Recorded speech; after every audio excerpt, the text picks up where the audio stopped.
बिल्कुल सरेआम बोल रहा हूँ, एक हिंदू हूँ, लेकिन मैं मंदिरों की सिक्योरिटी जितनी ज़्यादा है उससे ज़्यादा मुझे अस्पतालों की सिक्योरिटी चाहिए। यहाँ की पुलिस में और कलकत्ता की पुलिस में मुझे कोई अंतर नज़र नहीं आ रहा है। माननीय एसीपी बोलते हैं कि आपने परमिशन क्यों नहीं ली मातम का जुलूस निकालने के लिए। नगर से उठी आवाज, विजयनगर से उठी आवाज, विजयनगर से उठी आवाज, विजयनगर से उठी आवाज। महिला अपराध नहीं चलेगा, महिला अपराध नहीं चलेगा, महिला अपराध नहीं चलेगा, महिला अपराध नहीं चलेगा, महिला अपराध नहीं चलेगा। We want justice, we want justice, we want justice, we want। बेटी के सम्मान में, बेटी के सम्मान में डॉक्टर बीपी त्यागी ने उठाई आवाज। डॉक्टर बीपी हमारा क्षेत्र है, आपके लिए पुलिस पहले से ही प्रबंध था। एसीपी साहब कौन? एसीपी साहब हमारे रितेश त्रिपाठी जी। रितेश त्रिपाठी जी यहाँ देखिए, इधर आ बेटा, इधर आपका हमारे पास मैसेज था सम्राट चौक से थाना चौक तक। जी, थाना चौक तक नहीं हुआ कोई दिक्कत? जी कोई दिक्कत किसी ने नहीं मना है। किया? एसीपी साहब ने बोला परमिशन लो। मेरी बात, किसी ने मना किया आपको? थाना विजयनगर क्षेत्र में किसी ने मना किया? आप पूरा कोऑपरेट किया, वहाँ खड़े थे, SHO सर खड़े थे। नहीं, मंदिर का कोतवाली का क्षेत्र है। नहीं, तो हम आप लोगों के लिए परमिशन है, ये विजयनगर क्षेत्र है। आपके लिए सुनिए, आपकी एसीपी एक है ना दोनों के? जो ये है एसीपी एक है, सुनिए, एसीपी एक है, तो एसीपी साहब ने डॉक्टर बीपी त्यागी से बात की है कि आपको परमिशन मातम के लिए लेनी चाहिए। मातम के लिए मैं परमिशन लेके जाऊंगा, रिटर्न परमिशन मातम के लिए। अपना नहीं, इसका वो बिल्कुल करें। नहीं, बिल्कुल नहीं। एसीपी साहब को बुलाइए, एसीपी साहब को बुलाइए, हम मातम के लिए परमिशन लेके जाएंगे। बैठो बेटा, उनको बुलाइए। हाँ, एक परमिशन दे मुझे इन राइटिंग कि हम मातम के लिए परमिशन ले रहे हैं। क्या कहेंगे सर, किस लिए बैठ गए? हम इसलिए बैठे हैं कि यहाँ के जो माननीय एसीपी हैं, हाँ। उन्होंने हमें बोला है कि आपने परमिशन क्यों नहीं ली। हमारी बेटी को उसका हत्या हुई, रेप हुआ, 3 बेटियों का, उत्तराखंड में, कलकत्ता में और बिहार में।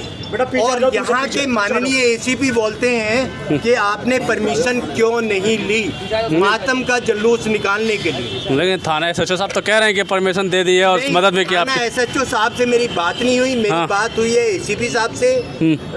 उनका नाम मैं जानता नहीं हूँ, मेरे फोन पे बात हुई है। अच्छा। कॉल डिटेल है, तो कॉल डिटेल एसीपी साहब के हैं। उन्होंने बोला कोई भी बोल रहे हो आपने मातम के लिए परमिशन क्यों नहीं ली, तो मातम के लिए परमिशन लेके जाऊंगा उनसे।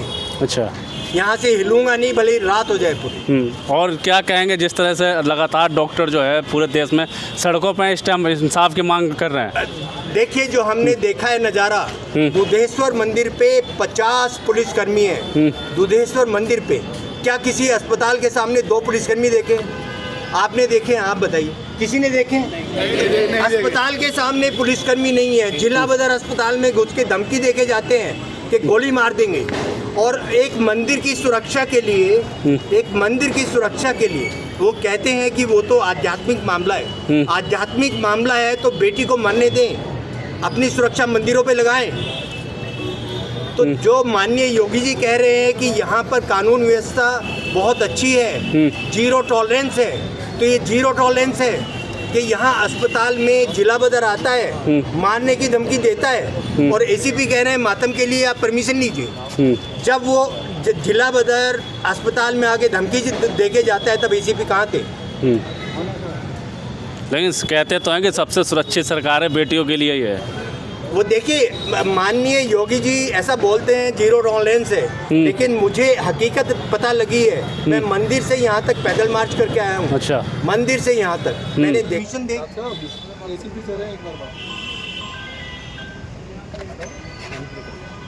जी बताइए माननीय जी, बताइए जी। मैंने आपको ये बोला, आपको मातम के लिए परमिशन लेंगे आपसे हम। रोड पे अगर कोई लॉ एंड ऑर्डर हो जाए तो हम, मैंने आपको बोला, मैं आपको अपनी फोर्स प्रोवाइड कर दूंगा। परमिशन के लिए बोला आपने साहब, मैं आपका नाम तो नहीं जानता हूँ, और आपने जिस तरीके से मेरे से बर्ताव किया और फ़ोन काट दिया गया, फ़ोन बीच में कटा कि नहीं कटा? आपकी फोर्स वहीं खड़ी थी जो हमारी बेटियों को रोक रही थी, आपकी फोर्स वहीं खड़ी थी। आप सुनिए ना, मंदिर के सामने एसीपी साहब प्लीज़, एसीपी साहब, मंदिर के सामने जो आपकी फोर्स है उनसे आप पूरी जानकारी ले सकते हैं। उन्होंने मेरे वीडियो भी बनाए हैं, उनके पास सारा डिटेल है, और वो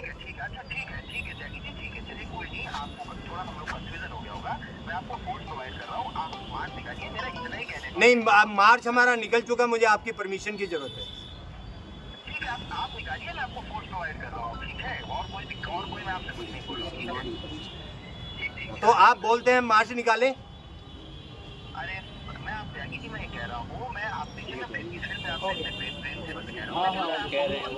ठीक है, धन्यवाद। थैंक यू साहब, थैंक यू, सारे लोग थैंक यू कह रहे हैं। Thank you. बस डॉक्टर साहब, बस उनका मैं धन्यवाद करता हूं कि उन्होंने मातम मनाने के लिए हमें परमिशन दी, कैंडल मार्च के लिए परमिशन दी कि हम मातम मना रहे हैं, उसकी परमिशन दी, पुलिस फोर्स प्रोवाइड कर रहे हैं। बहुत बहुत धन्यवाद के पात्र हैं। शायद अस्पताल में आके भी ये इस तरह की सिक्योरिटी दे दें जो मंदिरों को दी है।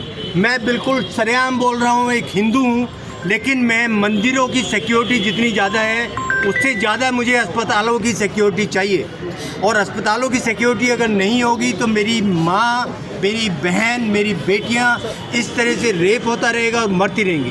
3 बेटी मर चुकी हैं 1 हफ्ते के अंदर, और उसके लिए मातम के लिए परमिशन मांगी जा रही है। आप इमेजिन करिए, यहाँ की पुलिस में और कलकत्ता की पुलिस में मुझे कोई अंतर नज़र नहीं आ रहा है। माननीय योगी जी कहते हैं 0 टॉलरेंस है। यहाँ जो मैंने देखा एटीट्यूड पुलिस का मंदिर के गेट पे, वो 0 टॉलरेंस नहीं था। ये मैसेज मैं योगी जी तक खुद पहुंचाऊंगा। डॉक्टर साहब, कैसा एटीट्यूड था मंदिर पे पुलिस का? वो अरे से बात कर रहे थे, अबे तबे से बात कर रहे थे। वीडियोज मेरे पास हैं, और उन्होंने भी वीडियो बनाए हैं। मैंने उनको बोला, जितनी बहनें थी कि आप पीछे मत बोलिए। वहाँ 3 बहनें भी आईं, और वहाँ पुलिस ने पूरा इंतजाम किया था कि हमें पीट के बाहर निकाल दें। हम ऐसा आपको लगा कि आपके साथ लाठीचार्ज या पिटाई? नहीं, ऐसा हमें लगा। मैंने पत्रकार बंधुओं को फ़ोन किया। एक पत्रकार बंधु शोएब सलमानी वहाँ पहुँचे, विशाल 1.5 घंटा बाद पहुँचे। इनका मैं धन्यवाद करता हूँ। लेकिन मैं ये समझाना चाहता हूँ पुलिस पर्सनल्स को कि ज़िंदगी एक बार मिलती है। मैं अपनी बेटी को मरने नहीं दूँगा, अपनी बेटियों को मरने नहीं दूँगा। वो क्या कर सकते हैं मेरे लिए, करके दिखाएं। लेकिन मातम के लिए मोमबत्ती का मार्च निकलेगा, मेरी बेटियां मेरे साथ रहेंगी। किसी में हिम्मत है तो रोक के दिखाएं। डॉक्टर साहब, सामाजिक लोगों द्वारा जो है सम्राट सागर चौक से लेकर थाना चौक तक जो है आप कैंडल मार्च का आयोजन किया, उसको लेकर क्या कहेंगे? मैं सब भाई बहनों का जो मेरे साथ आए हैं समय निकाल के, उनका बहुत बहुत आभारी हूँ। हृदय से धन्यवाद करता हूँ कि वो एक कारणवश बेटी की इज्जत बचाने के लिए मेरे साथ आएँ। जितने भी हम 20-25 लोग हैं, ये सफिशिएंट हैं एक मैसेज देने के लिए कि जनता डॉक्टर्स के साथ है। हम चाहते हैं कि जनता हमारे साथ रहे, पुलिस हमारे साथ रहे या ना रहे, हमें कोई चिंता नहीं है। लेकिन मेरी जनता अगर मेरे साथ होगी तो पुलिस पर्सनल को मेरे साथ आना पड़ेगा। लोग लगातार ये कह रहे हैं कि जो बेटी के कातिल हैं उन्हें फांसी की सज़ा हो।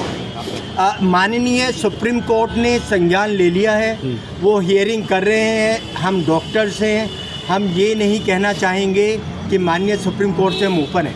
हम उनका आदर करते हैं, उनका सत्कार करते हैं। जो निर्णय माननीय सुप्रीम कोर्ट लेंगे, हम उस निर्णय को सब डॉक्टर्स मानेंगे, हमारी बेटियां मानेंगी, हमारी नर्सेज मानेंगी, हमारा पैरामेडिकल स्टाफ मानेगा।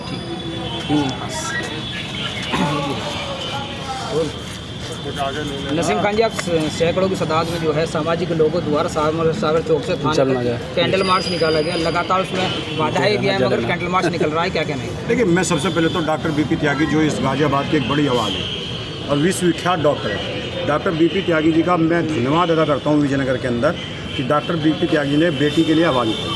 और डॉक्टर बीपी त्यागी जी इस गाज़ियाबाद में हमेशा एक बुलंद आवाज़ रहे हैं और मुद्दों पर आवाज़ उठाते हैं। तो जिस तरीके से हमने कल से 2-3 दिन से पीछे देखा डॉक्टर बीपी त्यागी जी आवाज़ उठा रहे हैं, ये बड़ी अच्छी बात है। और जिस तरीके से डॉक्टर बीपी त्यागी जी ने कहा कि परमिशन की बात, फिर बाद में एसीपी साहब ने माना कि इसके लिए परमिशन नहीं होनी चाहिए और हम आपको मौखिक परमिशन दे रहे हैं। और डॉक्टर बीपी त्यागी जी ने जो मौखिक परमिशन दी उनका भी मैं धन्यवाद करता हूँ।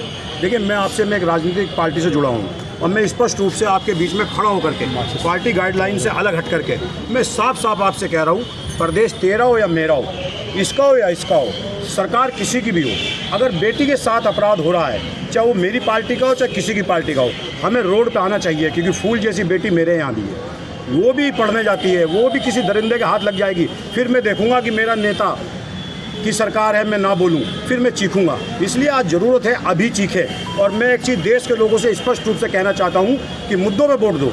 अगर बेटी को बचाने के लिए वोट दिया होता तो सरकारें बेटी बचाने के लिए काम करती, उन मुद्दों के लिए काम न करती जिन मुद्दों के लिए डॉक्टर बीपी त्यागी ने, मैं नहीं कह सकता मैं मुस्लिम हूँ, डॉक्टर बीपी त्यागी ने आज नब्ज़ पे हाथ रखा है, नब्ज़ पे, कि पुलिस रोड पर लॉ एंड ऑर्डर मेंटेन करने के लिए, कहीं मस्जिदों के ऊपर, मदरसों के ऊपर लॉ एंड ऑर्डर मेंटेन करने के लिए नहीं होती बनी है पुलिस। पुलिस का जो काम है उसको करना चाहिए। तो मैं इसीलिए धन्यवाद करता हूँ डॉक्टर बीपी त्यागी जी का। और जहाँ भी बेटी के लिए जरूरत पड़ेगी अपनी जान देने के लिए मैं और मेरे साथी डॉक्टर बीपी त्यागी जी के नेतृत्व में खड़े हैं।